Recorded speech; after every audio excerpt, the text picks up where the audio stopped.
Hello, witches and wanderers, and welcome to my first YouTube video. This is exciting. Let's see what is in store today. This is just going to be a collective kind of just stepping into the energy of this new space and who's going to be over here with me. This is a timeless reading, so please take it for whenever it is that you see this. You will be aligned with this message, whatever Spirit decides it needs to be. So let's just dive right into it, because honestly, I'm a little nervous. You know, it's interesting to go through this experience of unfolding and unveiling all of these different aspects of self over and over and over again, and to have that be made public is a whole experience. So if you're not familiar with it, bear with me through this one. I am human after all. But I think this is going to be a really powerful space, and I'm really grateful that you're here with me. So thank you for being here. If you're entirely new to me, new to my channel, I'm Nux. I'm a intuitive reader and channel, and so much more that I'm still unveiling and discovering with you. You know, I'm on this spiritual path too, and I'm growing and learning too. So it's really fun to watch it all evolve, and to find, you know, these different aspects of self through each platform. So if you came over for my TikTok, welcome back. I love you guys. Thank you so much for being my support system through all of this and for cheering me on. It means a lot. And I'm so grateful that I have the capability to serve in return. It's really the greatest blessing in my life. It really, truly is. So let's dive into it. Spirit, in the highest and best good, within my sacred space, within this protected space, I ask that protection be extended over all those who are watching here today as well, so that we may learn and grow in our own ways. May the messages be pure of intent, pure of heart.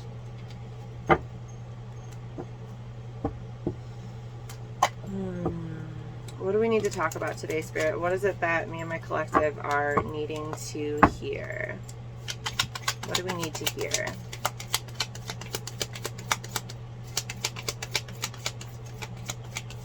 Eight of Wands, the Magician, Six of Cups, something on the floor,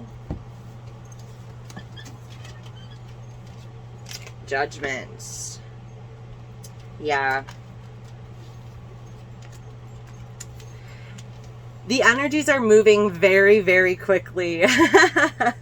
Very, very quickly. And with that, there comes this sense, right? This Eight of Wands, there comes this sense of like feeling rushed. And so Spirit is reminding us, like, even though the energy is moving very quickly, it's okay to take your time and cultivate your magic in a way that, you know, really rings true to who you are and rings true to like your ascension process, right? These gifts that we're giving you with the Six of Cups, these gifts that are being given to us, right? Keep in mind, guys, I am a channel, so I sometimes kind of fluctuate between this is a reading for us and we, the guides, are telling you this. We, the guides, are giving you this.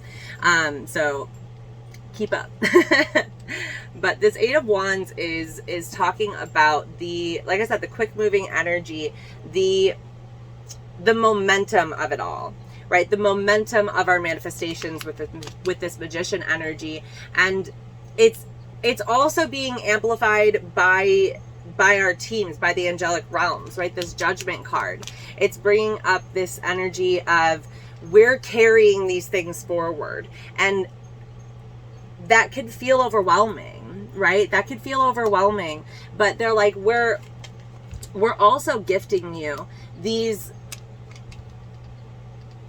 emotions along with it, right? We're gifting you this sense of calm, this sense of peace. And all you have to do is call upon it. All you have to do is accept it and say, yes, I will accept, you know, this help from my guides. I will accept this help from my ancestors. I will accept this help from, you know, my team that supports me, because I know how important this is. I know how important it is to grab hold of this energy as it's quickly moving, right? Grab hold of it and utilize it, right? The magician holds her wand high. She holds her wand high. She's utilizing that energy. She's channeling in and pushing forth that energy. What kinds of emotions do we need to be paying attention to, Spirit? What kind of emotions do we need to be paying attention to?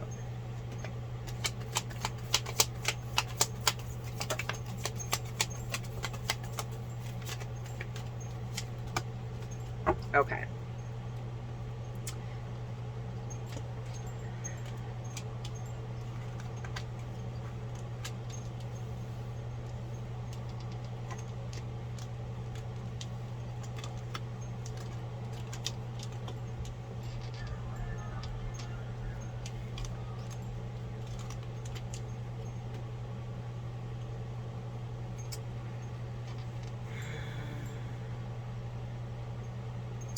Seven of Wands comes up first here. We need to be paying attention to the places where we need to reaffirm to the universe what it is that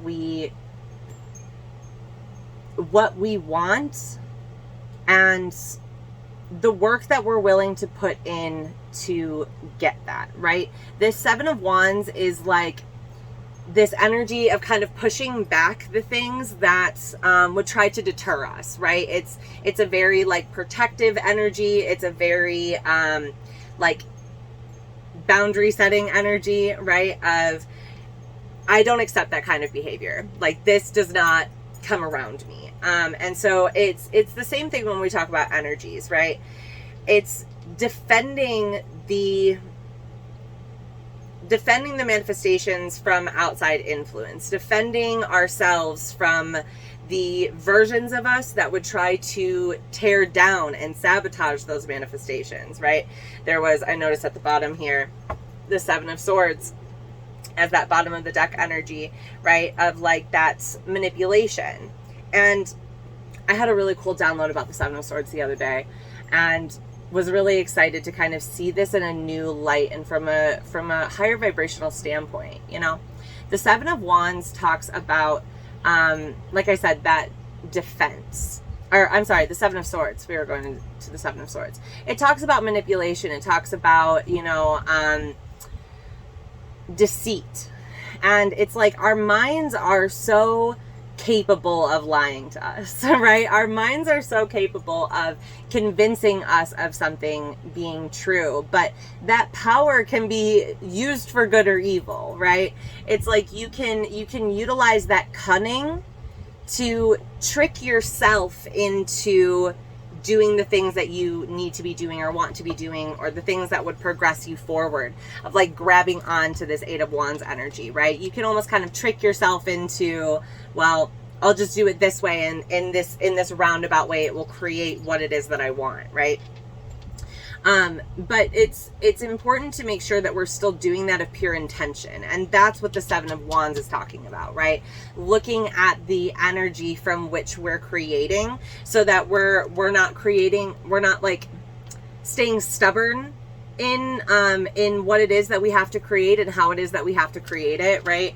But being more flexible in that expression.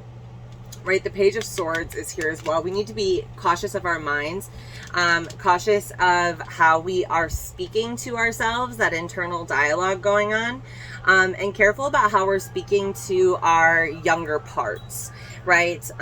Because there's this sense with the page here, right, of like the inner child, that innocent mindset, that innocent point of view, that innocent perspective. There's almost this sense of like, what did you believe when you were a kid? Like, what were those belief systems, and how have they grown? How have they morphed? How have they changed? And how have they been repressed? right? How have they been just outright repressed in that nature? The Empress falls in reverse here as well. There's a sense of like not nourishing the self, not taking care of those pieces. And that's creating a lot of internal conflict, right? This kind of competing of energies from the different parts of yourself that are trying to figure out, what is it that I wish for? What is it that would feel fulfilling for me in this part of my being?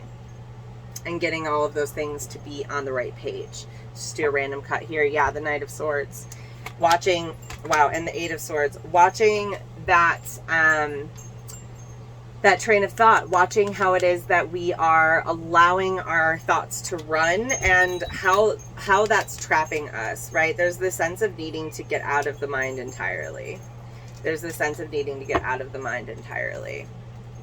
That didn't happen by accident. Yep, deception here too. Deception here too.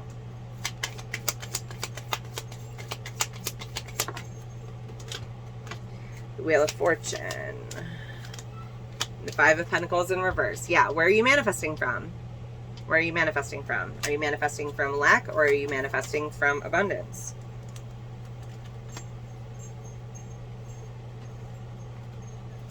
Two of Wands, King of Swords, Two of Cups, Justice. Four of Pentacles at the bottom of the deck. There's a decision here within the mind, right? The Two of Wands, King of Swords. There's a decision here within the mind of, are you going to decide to master the mind, or decide to let the mind master you, right? Because this is affecting your relationships. It's affecting your karma. It's affecting your ability to balance yourself and come into a more stable place for yourself.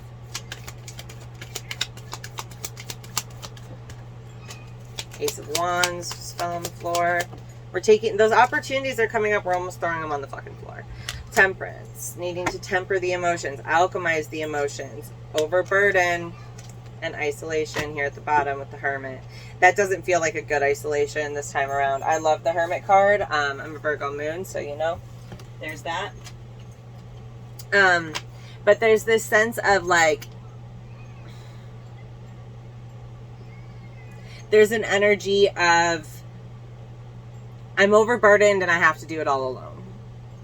And that's just not true. Like, opportunities are coming up. Opportunities are coming up. And there's this need to like temper those thought patterns about lack, about abandonment, about feeling like it has to be taken on entirely on your own.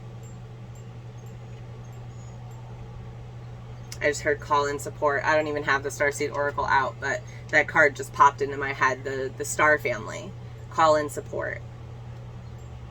Call in support. What does that look like, Spirit? What does that look like? What does calling in support look like? For those of us having a really hard time getting out of our minds.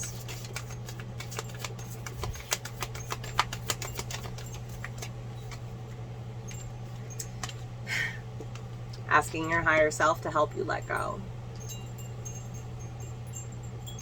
I surrender to my higher self. I surrender to the spirit that leads me.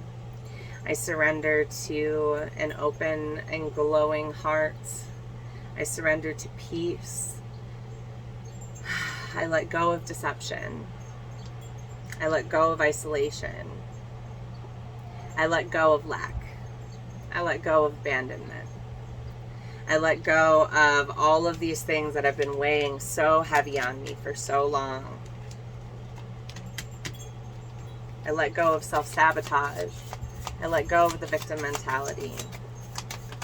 I let go of playing it safe and playing it small. I let go of holding myself back. I let myself walk through that door.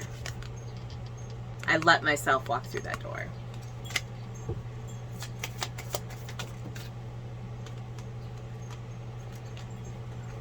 Paying attention to the contrast, right? The things that we've lost only fragments our energy. It only sends energy to things that are no longer serving us. It's not really a loss. You don't actually lose. You don't actually lose. That's not real. That's not real. Because you can't lose something that's meant for you. You can't. You can't miss something that's meant for you. You can't lose something that's meant for you. So this fragmented energy is calling us to like call all of our power back to this now moment. And we do that through gratitude. Ooh, yes. We do that through gratitude. We do that through the sense of being grateful for the experience, being grateful for it leaving us to make space for something new. Being grateful of it leaving us to make space for something new.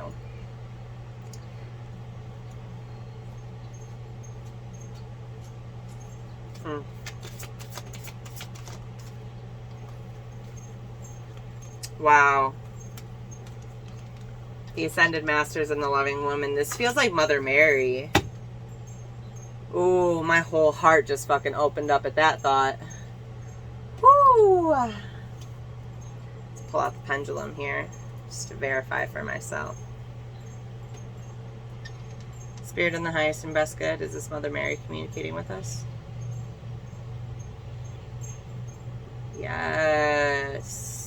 That name has been coming up for me. I just watched The Secret Garden the other day. I don't know if you guys remember that movie or not.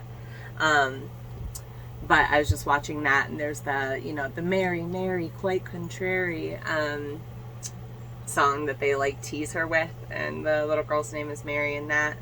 And then I had a client the other day. Anyways, the point being that Mary has a message for us. What is it? She's like, I just had this feeling of like, well, are you gonna let me answer you?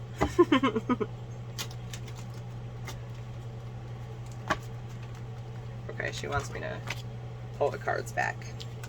She wants me to pull the cards back here. Full deck, please. You got it.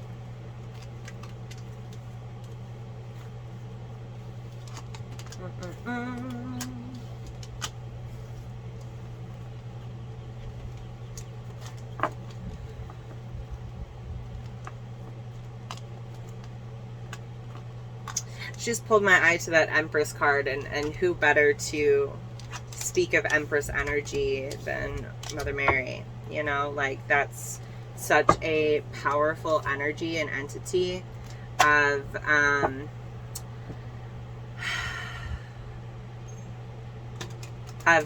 nurturing and caring, and especially like knowing how to nurture and care for such a special child, right? Like, imagine being, Ace of Cups, Ten of Cups. Imagine being like, I mean, so many of you are, right? We have so many indigo children, golden children, rainbow children, starseeds, whatever the fuck you want to call us, right? So many of these awakened beings coming to us, and we're having to learn how to nurture and care for a different kind of soul, right? Like, it's entirely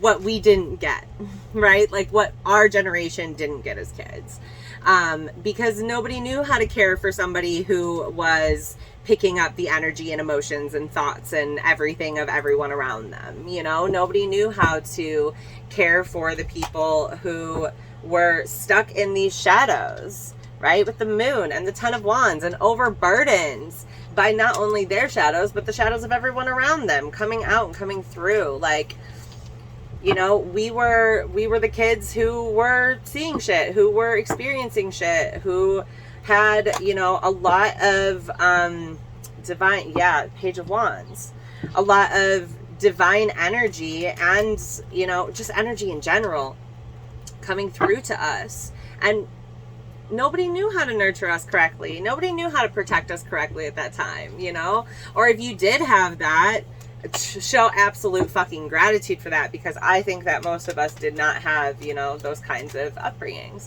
And that's for a reason too, you know, all of us wounded healers out here. But I feel like Mother Mary is coming forth, to make a long story short, I feel like Mother Mary is coming forth with this energy of You know, let me nurture you. Let me nourish you. What do you have to say, Mary? What do you have to say? Ah!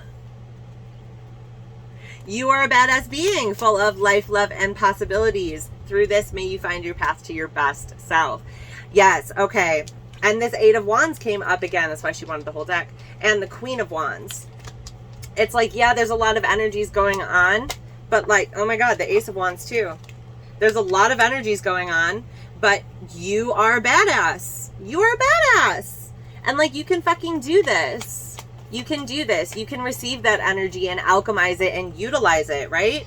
The Ace of Wands. And as you do, those manifestations slowly, steadily move closer to you. I think there's this misconception right now that because the energy is moving really fast, the tangible manifestation of that energy is also going to move really fast. And I don't think that's necessarily true. I think that, you know, the energy is moving really fast, but it's very, we're anchoring it, right? Mary, is this meant to be in reverse? Star at the bottom of the deck. Mary, is this Ace of Pentacles meant to be in the reverse? No. Okay. Yeah. It's like the energy is moving so that we can get the seeds planted, right? This Ace of Pentacles. And then we have to allow time for it to grow. We have to allow time for it to grow. And we have to keep watering it, keep investing into it, right? The Fool. Continue to honor our path and let spirit guide us forward, right? We're going to be asked to take more and more and more just leaps of blind fucking faith. But every time you do it, it gets more powerful. Every time you do it, here's the team, here's the guide, success, yes, like victory. Every time you jump, there's a victory. So jump, make that fucking jump. The Two of Pentacles. It's going to be something that you have to juggle, that you have to balance, right? And that's okay. Like, don't think of that as a task. Think of that as a pleasure, as something that you get to do, right? To move forward, to allow yourself to get into the space of reining in the fears of the ego and moving forward and doing it anyways, right? Like, truly doing it anyways.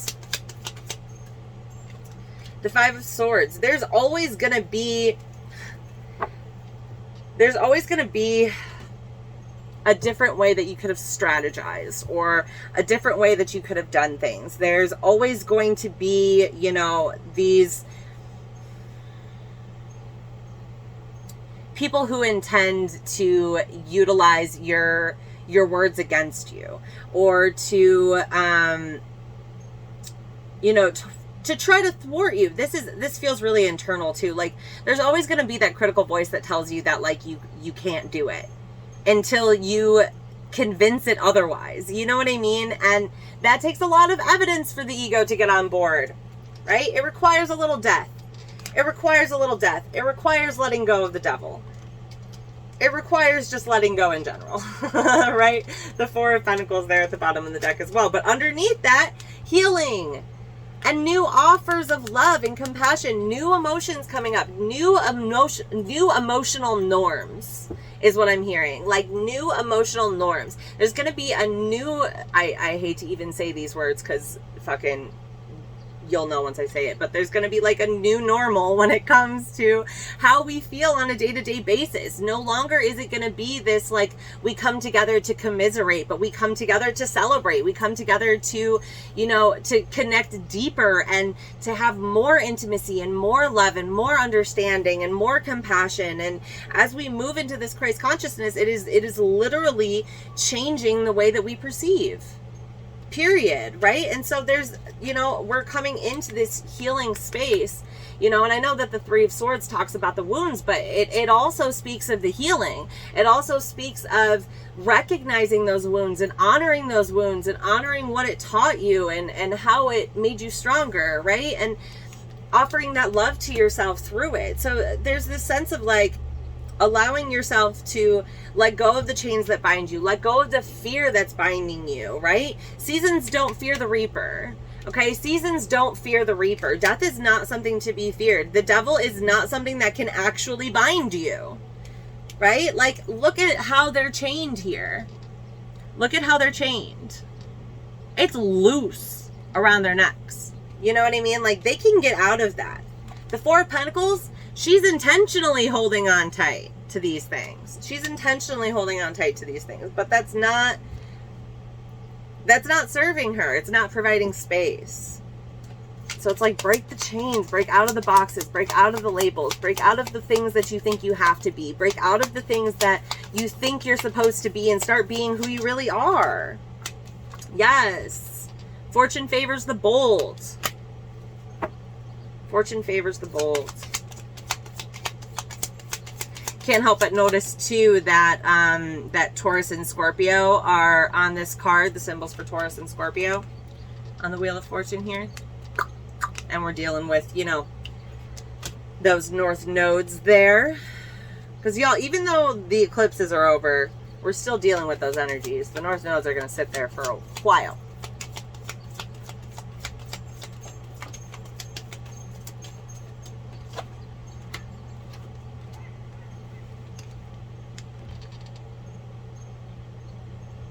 It's your choice. 5 of Cups or 10 of Cups. It's your choice. Which do you think?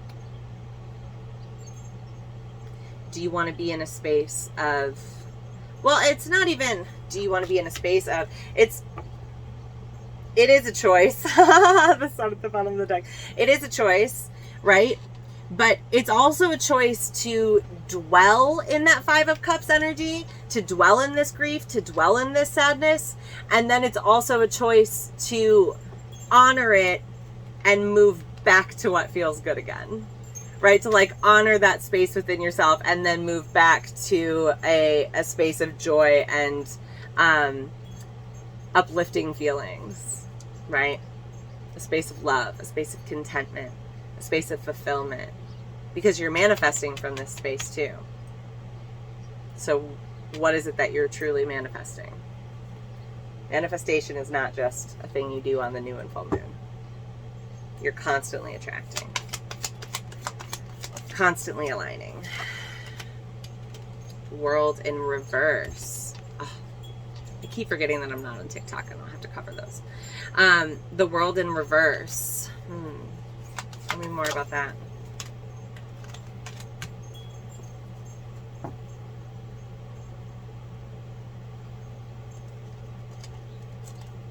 The 3 of Wands, and then the Magician, the King of Cups, the 6 of Pentacles. There's this sense of the world's journey is not your journey. The world's journey is not your journey. Okay? Like, this feels like a grander context of recognizing your individual emotions versus the collective emotions. There's a lot going on in the collective right now. There's a lot of energy that we truly like need to tune out of.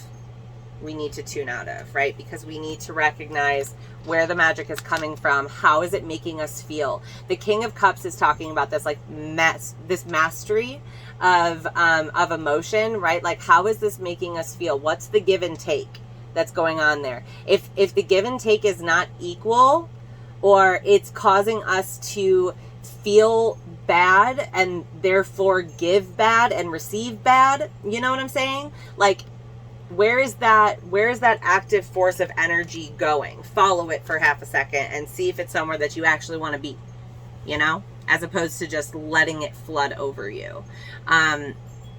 There's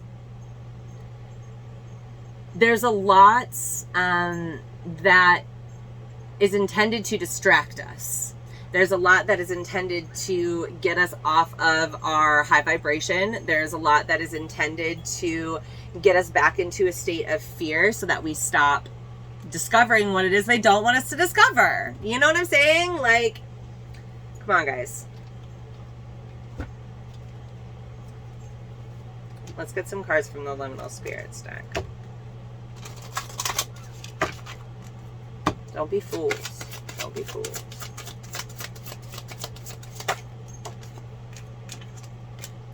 The Salamander. Let's see what this is about.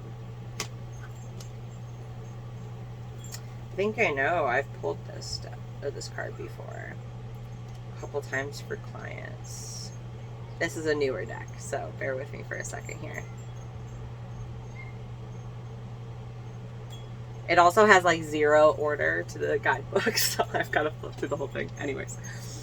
This little water dragon symbolizes vitality, bravery, courage, renewal, growth, and spiritual pursuits. In alchemical lore, the salamander is believed to be a fire eater and able to quench flames with its body, emerging unscathed. When trapped or injured, it is able to shed and regrow whole tail and limbs. Its regenerative abilities, combined with its often bright and fiery markings, give the salamander a reputation of being feisty, vivacious, and enduring. It brings life and light to dark and cold places. The salamander says it's time to summon your courage and be bold. What did I say? You've got this. Despite suffering a loss, you will recover. Give yourself time and space to heal. The regenerative properties of the salamander, right? Find your inner fire, what makes your heart beat faster and passion flow through your veins. Kindle this flame, as it will get you through difficult times. This is about not letting your light be put out because somebody else's darkness tries to encroach. Okay? There's a need for energetic sovereignty in this. There's a need for really understanding yourself and understanding how powerful you are, how powerful that fire within you is. Remember all this fire that we got up at the top here, all these wands? And I mean, it wasn't the only ones. Boom. Boom. You know what I'm saying? The magician is here. There's another wand. The world is here. There she is with her wand again. You know, it's this time of really utilizing your power, utilizing your strength, utilizing what it is that brings you passion, brings you joy to combat those energies. We have to stay on our vibe or it's going to allow all of it to fall.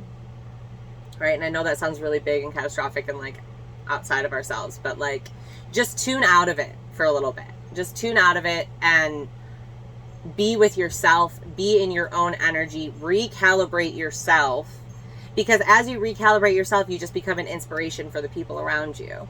And they'll say, how are you not letting all of this stuff affect you? And it's just like, well, because my main focus is knowing that in healing myself and in maintaining my vibration and anchoring my light into this world, that I make it a little bit brighter, and I won't let anything else dim me. I won't let anything else dim me down. Yeah. That's beautiful. And we'll be resilient in that, right? And even if there is a loss, even if there is something to grieve, we'll honor that feeling and move back to actively working towards feeling good in every moment. That is what I've got for you guys today. I appreciate you all so, so much for being here and for being with me on my first little YouTube video. Let me know in the comments how it resonated for you. If you made it this far, drop a little salamander or a little fire or a little candle down in the comments. I want to thank you guys all for being here, for being you. I love you very, very much. And keep weaving your magic.